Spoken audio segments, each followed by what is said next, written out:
Welcome back to the Cleaning Business Mastermind podcast, where we share real strategies to help you grow and scale your cleaning business. And in today's video, we dive deep into sales and not only just how to get your first couple of clients or your next client, but how to structure your deals and your contracts in order to increase your revenue over the years without having to haggle your clients. Definitely a mind blower for me. This is actually part 2 with my guy, Daniel Burgos. So if you haven't heard part 1, definitely check that one out. But let's get into the video. Let's go into this sales part a little bit, man. When we first opened up that first call, you were talking about how you're still in the sales and you make a lot of sales from your personality.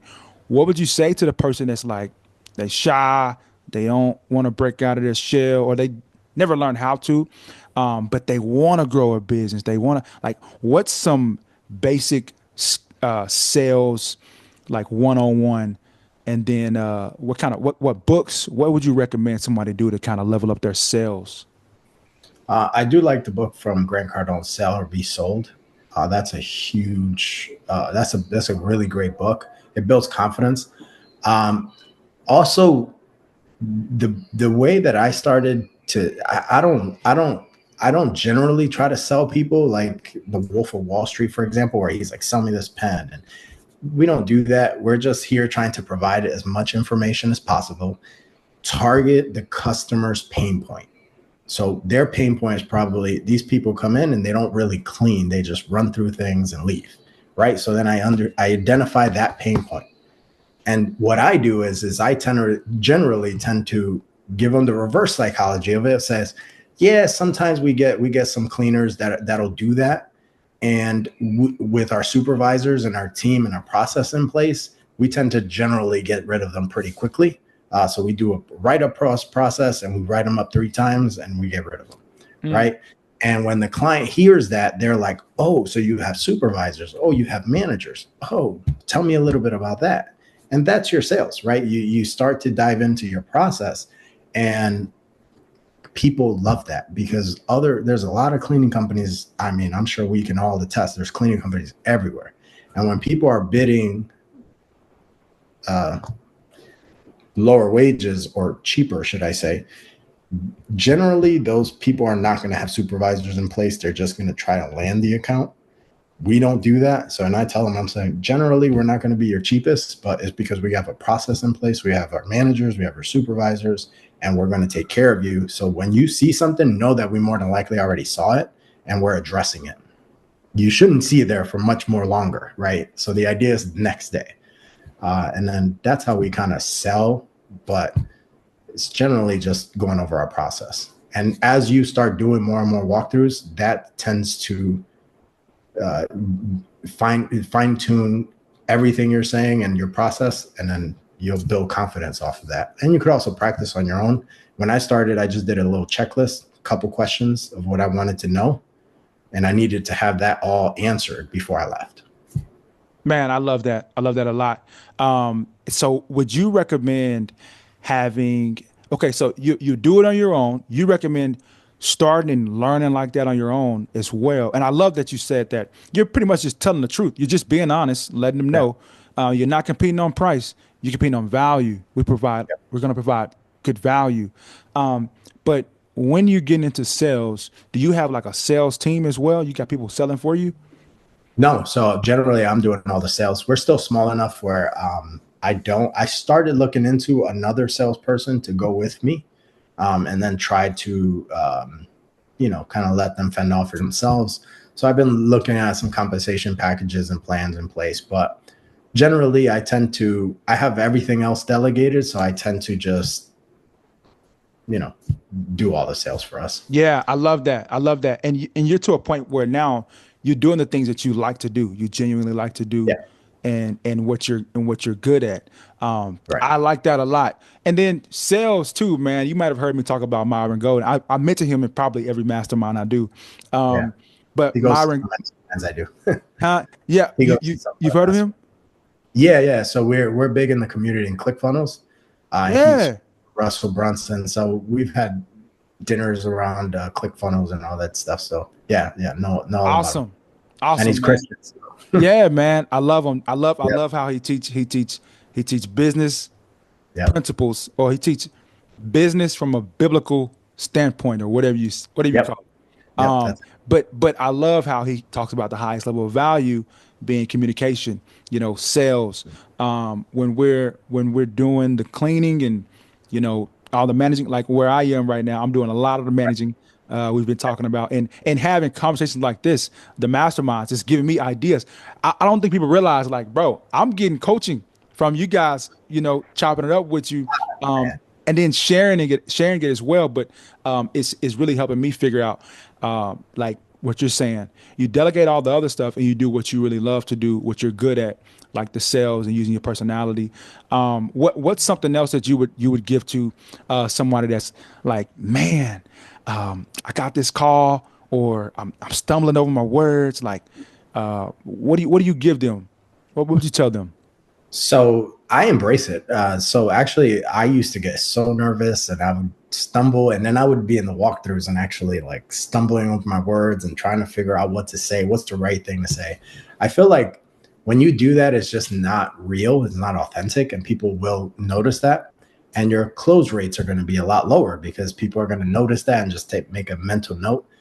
I look at every single walkthrough as a job interview, right? Mm, You're interviewing for that position, right? So you essentially have to tell them your skills, your qualifications for them to hire you. If you look at it that way, man, you're selling yourself. That's what you're doing for that job.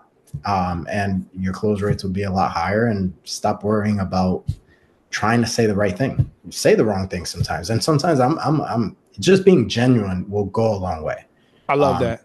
just being genuine, because you may say, hey, we might not be the best fit for you either, because I'm not that sure about this, but I might help you with a potential, you know, lead or another contractor that may help you with this.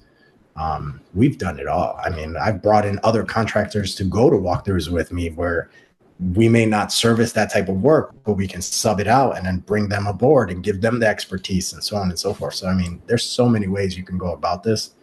Um, yeah. That's awesome. That right there, that's cool. That's a little gem right there as well. Yeah.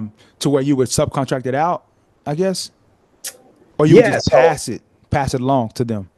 so generally, like something like that, and the reason I mentioned this because I did it on Friday, where I brought in another contractor with me, where a construction building, they have their own like in-house fixing of the machines, and these people are just, hey, look at this building, it's just filthy with dirt and everything. So they're like, we want everything blown out, we want everything cleaned, and I knew a contractor that did that.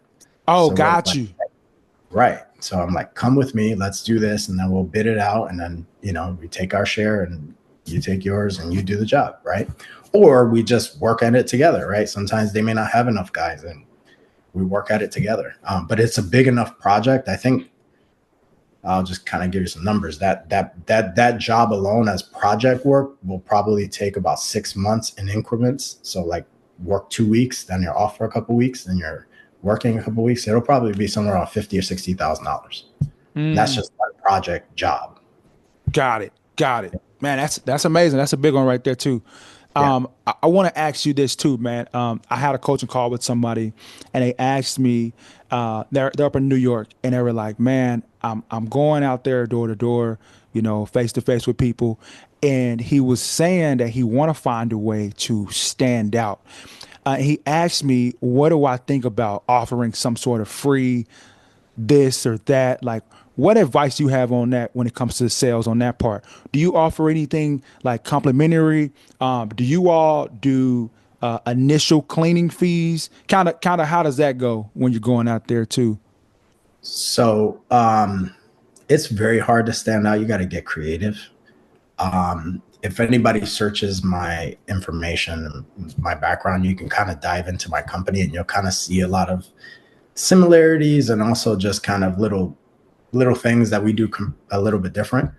But generally, I don't charge for initial cleans, especially not on a contracted amount, because we do a lot of not a lot, but we do quite a bit of bigger accounts, and you're not going to go into those bigger accounts charging an initial fee, right? Mm-hmm. Now, if it's really, really small and it's really, really dirty, you can charge that initial fee. I will say that 9 times out of 10, that or maybe 6 or 7 times out of 10, it'll probably scare off the client because that initial fee has to be high enough, right, to get that building to zero. You could do that, or you could just kind of swallow the costs, Yep. get stabilized, and then just build it on a consistency. I mean, we have long-lasting clients. One of our longest clients, I want to say January 11th, has been 8 years. Sorry, 2016. So 9 years. Wow. That Congratulations on that, man. Thank you.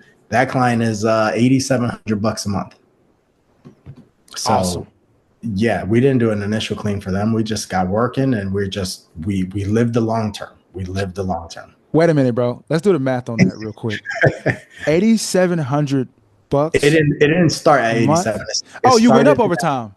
I went every month, every year. Every year I went up. Whoa. So let's talk about this. 4,600. That was our original start. You started at what was it?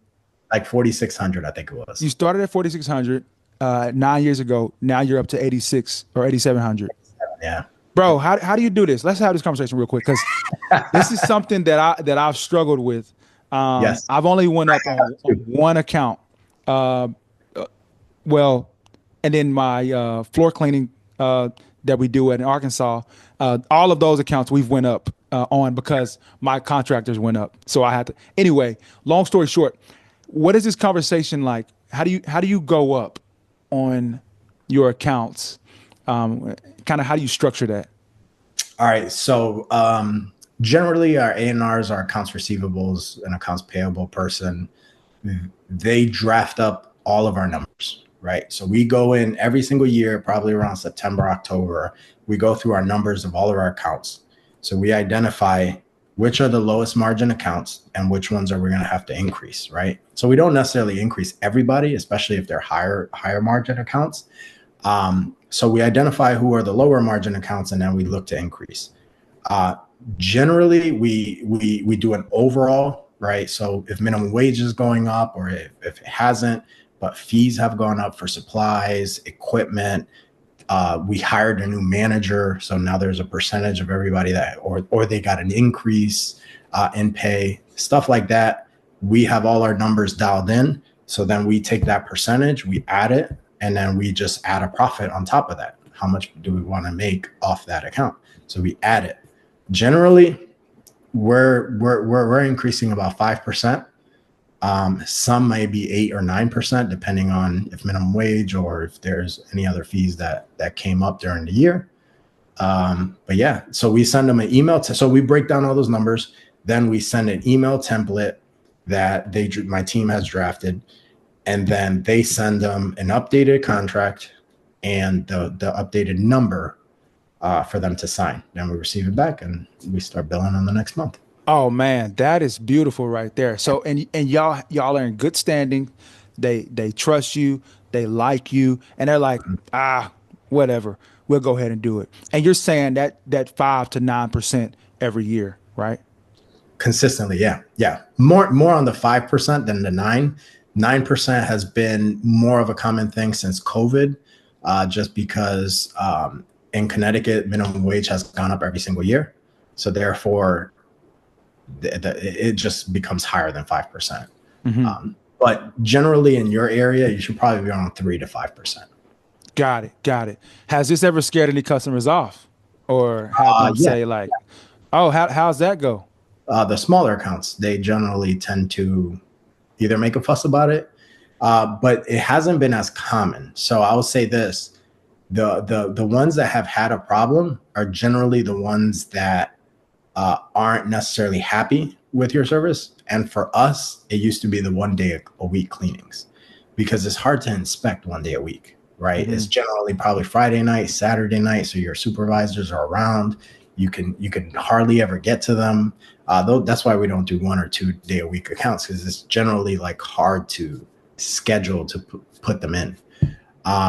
So we've only probably lost maybe 3-4 accounts because of it, but these were $400 a month accounts that we had for years, and they just can't keep up with the demand.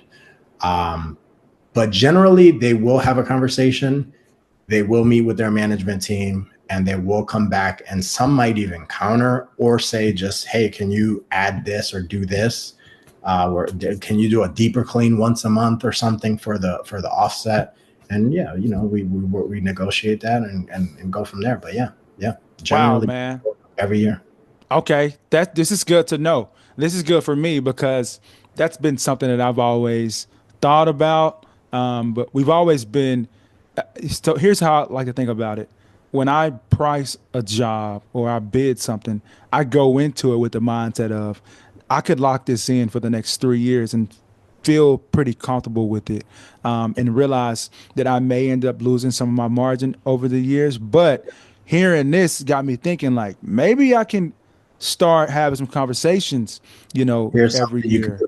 Here's something you can do. I don't have those conversations generally. I only Hmm. get to receive the calls once they go out. So my strategy to it is October, November, December. I already tell the team, hey, we're going up with raise season in January because we got to send those notices out probably October, November. So I let them know everyone inspections, dial in. I want every building tip top shape, because when we start sending this out, we don't want people coming back to us and saying, hey, but this is not done. This is not done. Because then you start getting into a back and forth. Hmm. And there has been some points where I've just said, you know what, we're not going to increase you because I see what you're saying. Has not happened often, maybe once, literally maybe once. And then what I do is I say, generally, we dial that in. I add it to my proposal. So bigger clients usually sign 3-year contracts. So I have a stipulation on there that says increase annually 3 to 5%. Oh, So okay. so it's there. So when they sign the contract, they know next year is probably going to be 5%. So it's Got automatic. it. And then I send them a notice in October, November, just so they understand. And then that's it. This makes it very, very simple. Got it. So they are already clear when they sign in the beginning anyway. And Got it's it. an under compensation. So as soon as they see the number of what we're going to charge them, they see that right underneath it. Got it. Okay. That makes a lot of sense. Yeah. So I want to ask you too, do you all charge for, or let me ask you like this, do y'all supply the paper products, soap, bags, things like that? How does that work? And do you charge the client for that? Before we get into that, I wanted to let you know about the sponsor of today's video, Jobber, right? One of the biggest challenges that we have in sales or in the cleaning business in general is keeping track of everything, keeping organized, right? I'm speaking from experience, right? You can be out there closing a deal or doing a walkthrough or meeting with potential clients, or say, for instance, you made a connection with somebody going door to door and they said, hey, follow up with me in about a month or so, right? You need a system to be able to keep track of all this stuff. And Jobber has you covered. It's a platform that will help you with your scheduling, sending out your invoices, everything you pretty much need to run your business. If you're serious about growing, Jobber has you covered. And just for tapping in with me on this particular video, you can click that link in the description for a special discount from Jobber. Let's get back to the video. I'm glad you asked that because you just reminded me, since I know you're a medical cleaning guy, so I know you're into that. I've been burned by some medical buildings. So I would say be careful with them. Generally over here, a lot of those medical buildings are net 60 or 90. So we had a massive client, not a massive client, but just it was about 15,000 a month that we were doing. We provided about $2,500 of paper products for them. So we would purchase it and then we would charge them a percentage of just the delivery, managing the supplies, inventory, so on and so forth. And that percentage is about 25% for us. So we made probably a good couple $100 off of that supply, but that was every month. They were a net 90 term. They dropped us because they had some financial issues. They left us owing 3 months of of supplies, of janitorial services, profit, the whole 9 yards. Wow. Yeah, so I would say for the audience, if you are a net 60 or net 90 and someone's just not paying you, I would not go down that rabbit hole. I would terminate services immediately or pause services until they pay, because you can lose a lot of money, especially on the higher end clients. Yeah. So okay.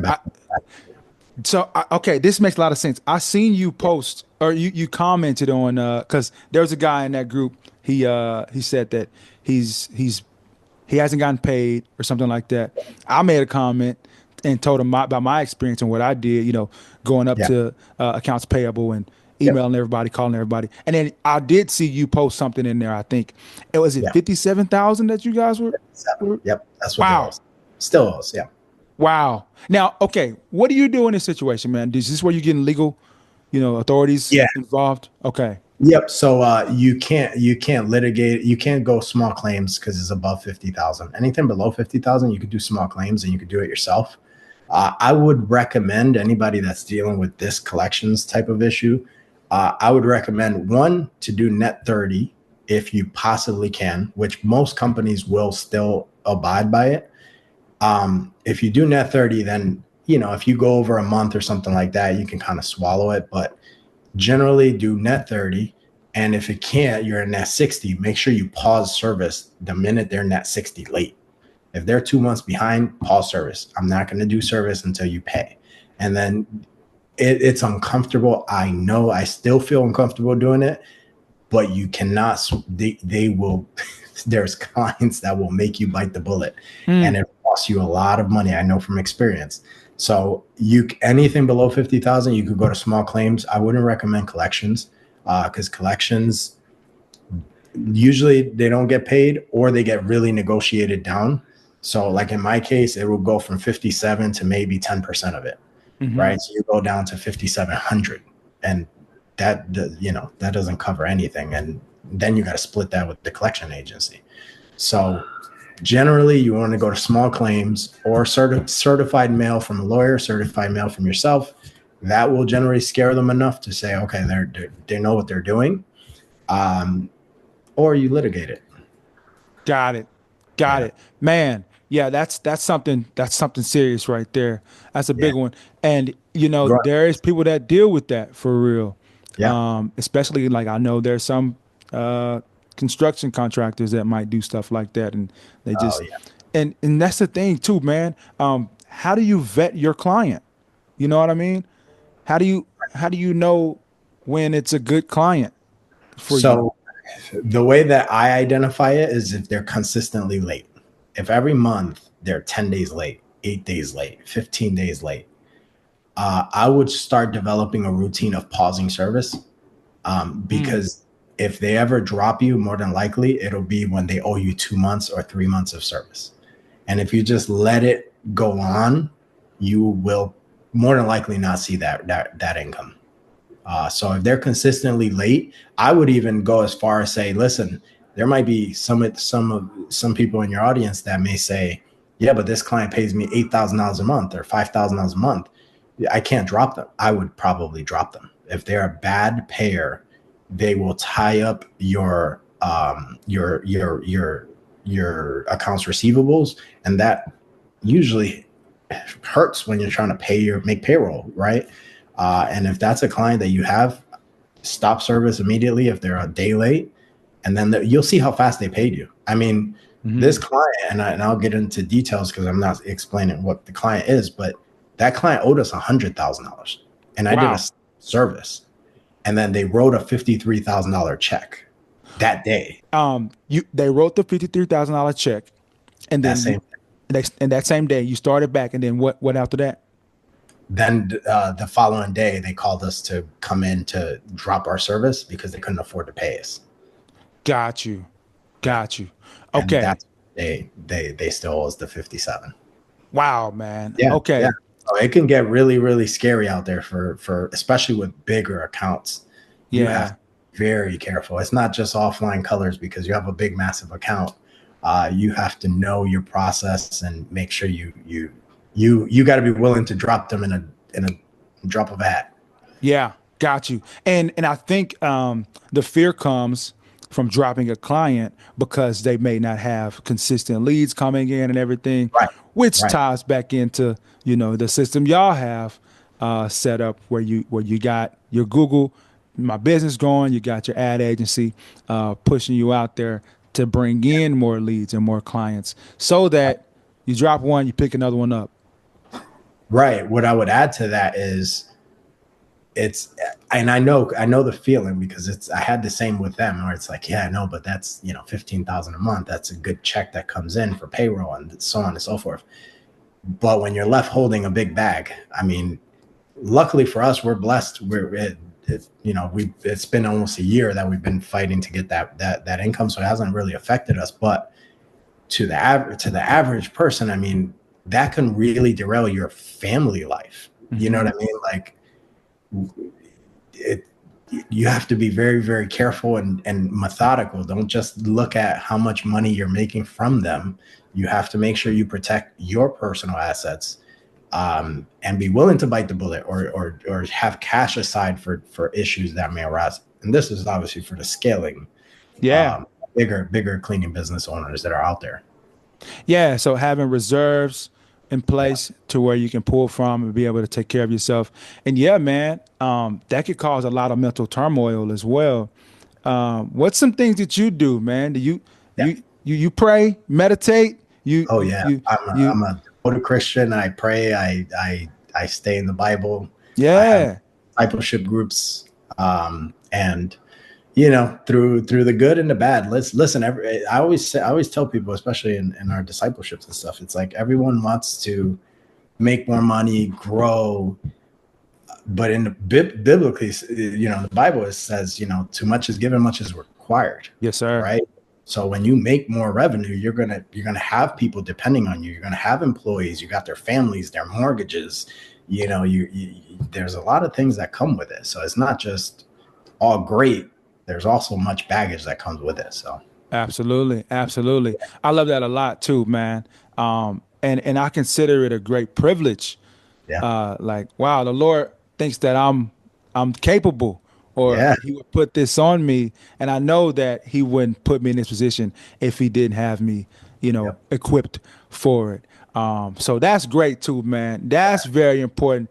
It's to build the spirit man up as well on the yep, inside. That's the mind, the whole spirit. I've been told frequently that's why people are somewhat attracted to some of the yeah, content I've been putting out is because of the fact that I do go into that as well because it's so important, man. mhm, I believe that to even do business or be an entrepreneur, you have to have faith. Faith is incredibly important. It's hard to do this stuff without it. right, And that's where some of that confidence comes from too, because you're not alone in this. right. Yeah. Especially to those cleaning business owners right now that are so. I know what it's like to grow and to go from zero to what we're doing now. There could be times where margins are very, very tight and payroll is hard to make. I know that. And that's where you really have to have faith that the next month, the next year, the next whatever is going to make it work. So yeah, the spiritual side of things is always a blessing and great to just kind of, sit back on and say, things are going to be all right. And even when we were going through our bankruptcy, where we almost went bankruptcy, we actually filed for bankruptcy, but it was denied. I slept that night, man. I said, God, it's up to you, and let's go through it, whatever way, shape, or form. And I slept great at night. I didn't stress out about it, And then we paid everything off. So, yeah, I love that, man. I love yeah, that. That's encouraging too, man, for the person that's, starting out or they are figuring out how to do it, or they do got some things that they're dealing with, or behind on something or whatever. It is possible, to make it and thrive, and yeah, definitely keep God first, man. Keep pushing, just keep oh yeah, pushing, man. Daniel, thank you so much, man. Any yeah. any closing statements, man, on this part of it? Stay the course. I would say stay the course. Learn. I love the Facebook groups. I feel like You can get a lot of insight. I would say recommend and vet some people because there's a lot of misinformation in there as well. So vet, try to get advice from people who are actually in the cleaning business, who are in the trenches with you, so they know what you've been dealing with, and not just marketing people or agencies or. So I would just say stay the course, continue to learn, and never stay satisfied. Absolutely, man. No better way to close it out. Thank you again, bro. I'll see you on the Appreciate next one. Thank you for watching this one. Peace.